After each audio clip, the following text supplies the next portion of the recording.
No Antigo Testamento os israelitas sabiam quem era o Espírito Santo. Comentário de Mari Persona. O segundo versículo da Bíblia já fala do Espírito Santo. Em Gênesis 1, versículo 2, diz que a terra era sem forma e vazia, e havia trevas sobre a face do abismo, e o Espírito de Deus se movia sobre a face das águas. Até mesmo o faraó, né, depois lá em Gênesis 41, ele fala assim aos servos dele: acharíamos um homem como esse em quem haja o Espírito de Deus? Porque o Espírito de Deus era conhecido assim até dos incrédulos, né? Até a pessoa percebia que tinha uma pessoa que tinha um discernimento que não podia ter vindo dela. Aqui em Gênesis 41, qual é a situação aqui? É a história de José. E José, então, aconselhou o faraó que ele fizesse reservas de cereais, de grãos e tudo mais, porque depois de 7 anos de fartura, viriam 7 anos de carestia. E daí o Egito, José, nesse sentido, salvou muita gente da fome, com esse discernimento que ele recebeu do Espírito de Deus. E o próprio faraó reconhece isso, não é? Acharíamos um homem como este em quem haja o Espírito de Deus? Porque apenas alguém com o Espírito de Deus saberia das coisas do futuro. Saberia de que atitudes tomar também, né?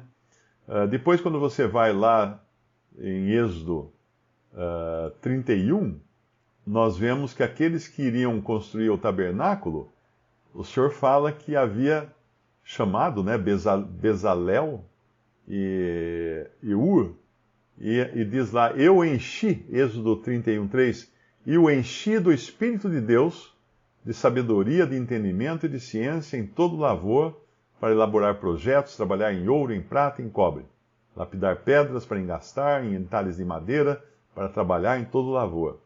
Então, esses homens teriam sido enchidos, ou cheios, preenchidos, com o Espírito de Deus. E como eu já disse antes, no Antigo Testamento as pessoas recebiam o Espírito de Deus, que é o Espírito Santo, para determinadas obras e determinadas situações. Então, sim, eles tinham conhecimento do Espírito de Deus, mas o conhecimento dele que eles tinham no Antigo Testamento era limitado, porque eles conheciam o Espírito de Deus como uma força ativa de Deus, mas não como uma pessoa divina. Não como uma pessoa divina. Tanto é que quando o Senhor Jesus vem ao mundo e se declara Filho de Deus, não que ele tenha se declarado, em nenhum momento me parece que ele se declara ser Filho de Deus, mas ele chama a Deus de Pai.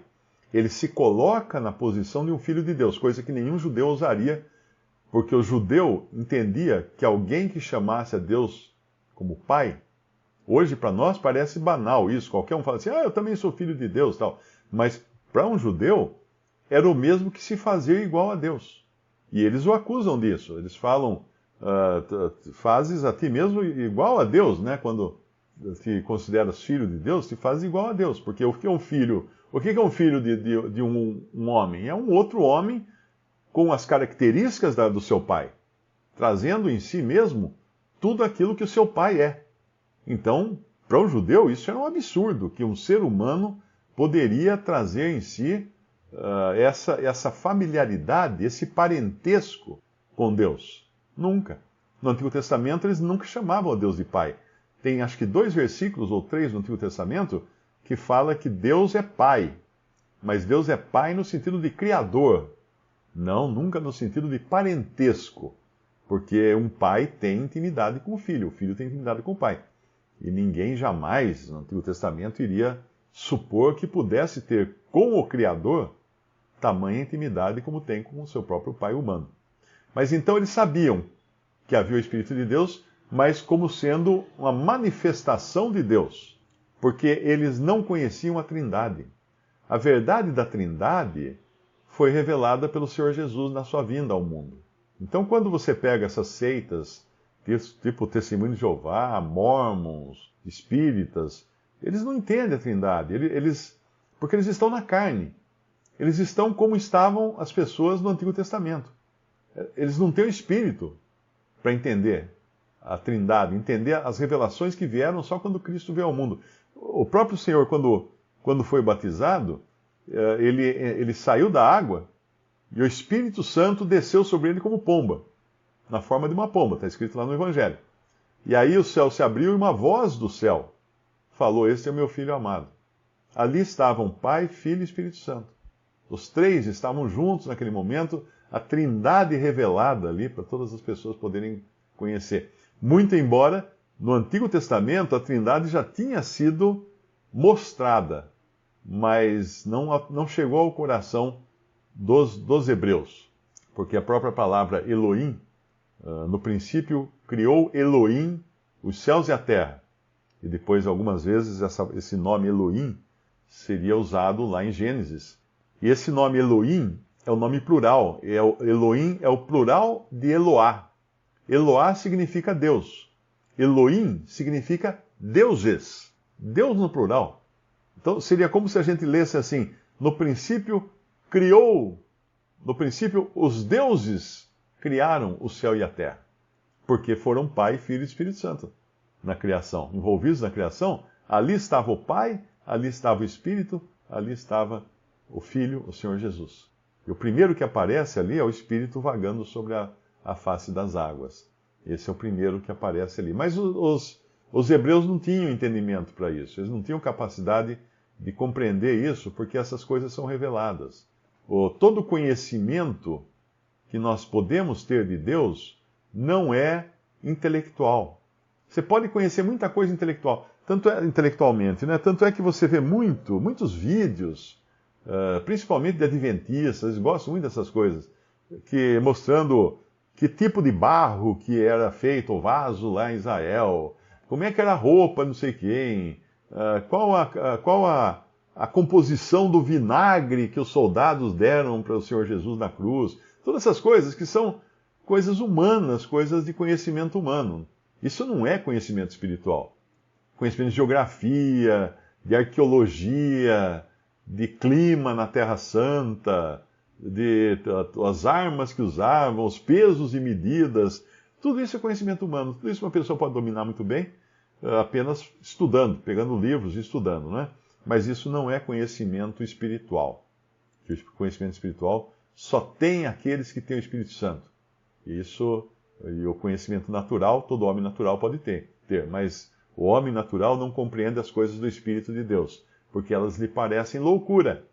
Então, quando você encontra uma pessoa, ela acha que você é louco, porque você crê no Evangelho, não fique bravo com essa pessoa, porque está escrito na Bíblia que ela é considerada ser louco. Você não pode falar assim: "Não, eu não sou louco." É sim, claro que é só um louco que vai crer no Evangelho. Pessoa inteligente não crê no Evangelho. Pelo menos é o que a própria Bíblia fala, né? Lá em 1 Coríntios. O que ele fala lá, o apóstolo Paulo? Ele fala exatamente isso. No capítulo 1, versículo 18, porque a palavra da cruz é loucura para os que perecem. Então, se você que está me ouvindo aí, que eu não sei se todos são convertidos, né? Os que estão me ouvindo, se você acha loucura crer num crucificado, num homem que foi crucificado, pregado numa cruz, depois ressuscitou ao terceiro dia, subiu ao céu. Se você acha isso loucura, porque a palavra da cruz aqui significa a obra toda de Cristo, engloba toda a obra de Cristo. A morte, a ressurreição e a ascensão. Se você acha isso loucura, é porque você está entre os que perecem.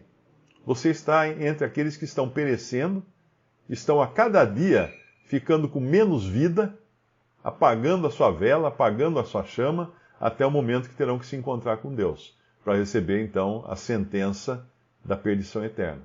Se você considerar loucura a palavra da cruz, o Evangelho, então saiba que você está com um pé já na cova da condenação eterna. É loucura para os que perecem, mas para nós que somos salvos, é o poder de Deus. Então, só o louco vai considerar que a palavra da cruz é poder de Deus. Mas nós que somos salvos sabemos disso. Porque está escrito: destruirei a sabedoria dos sábios e aniquilarei a inteligência dos inteligentes, em 1 Coríntios 1,19. Onde está o sábio? Onde está o escriba? Onde está o inquiridor deste século? Porventura não tornou Deus louca a sabedoria deste mundo? visto como na sabedoria de Deus o mundo não conheceu a Deus, pela sua sabedoria, pela sabedoria própria do mundo, aprove a Deus salvar os crentes pela loucura da pregação. Porque os judeus pedem sinal e os gregos buscam sabedoria, mas nós pregamos a Cristo crucificado, que é escândalo para os judeus e loucura para os gregos. Mas para os que são chamados, tanto judeus como gregos, lhes pregamos a Cristo, poder de Deus e sabedoria de Deus. Porque a loucura de Deus é mais sábia do que os homens, e a fraqueza de Deus é mais forte do que os homens. Agora veja o que ele vai falar, Paulo, aqui. Qualquer homem hoje que escute uma coisa dessas vai ficar muito irado com Paulo.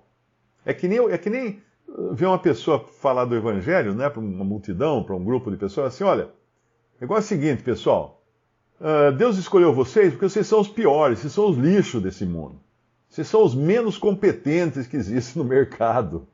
Vocês são absolutamente inúteis. A gente somos inúteis. Você pode cantar, começa a cantar a música, a gente somos inútil. Tem uma música assim, né? É assim que, imagina um cara começar numa praça, começar a falar isso para a multidão na praça, que ajuntou para escutar ele ali. Vamos bater nele. Como assim que você está me chamando de inútil? Como assim você está me chamando de incompetente? Você me conhece, por acaso, né? Mas veja só Paulo escrevendo aqui para os Coríntios, no versículo 27, 26. Porque vede, irmãos, a vossa vocação, que não são muitos os sábios, segundo a carne. Ou seja, vocês são tudo um bando de bobo. É isso que ele falou aqui, não são os sábios, segundo a carne, né, com sabedoria da carne. Nem muitos os poderosos, ou seja, vocês são tudo uns banana. Vocês não são poderosos coisa nenhuma. Nem muitos os nobres. Vocês são tudo pobres, vocês não têm nada, vocês são tudo pé rapado. Nem muitos os nobres que são chamados. Mas Deus escolheu as coisas loucas deste mundo para confundir as sábias. E Deus escolheu as coisas fracas deste mundo para confundir as fortes. E Deus escolheu as coisas vis deste mundo, e as desprezíveis, e as que não são, para aniquilar as que são, para que nenhuma carne se glorie perante ele. Então fica assim, a carne não tem nada para se gloriar diante de Deus. Então esses são os salvos, os piores, os mais incompetentes, os mais burros, os piores, os que não passariam no vestibular do céu. Esses são, do céu não, da terra, né? Do céu passaram pela obra de Cristo. Esses são. Então, a pergunta inicial era se os judeus do Antigo Testamento sabiam quem era o Espírito Santo. Não. Eles sabiam o que era o Espírito Santo. Sim. Como uma força ativa, como uma manifestação divina, mas não quem, como pessoa. Como pessoa.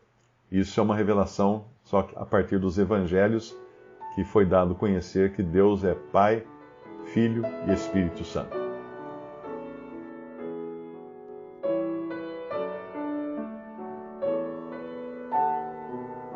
Visite Respondi.com.br. Visite também 3minutos.net.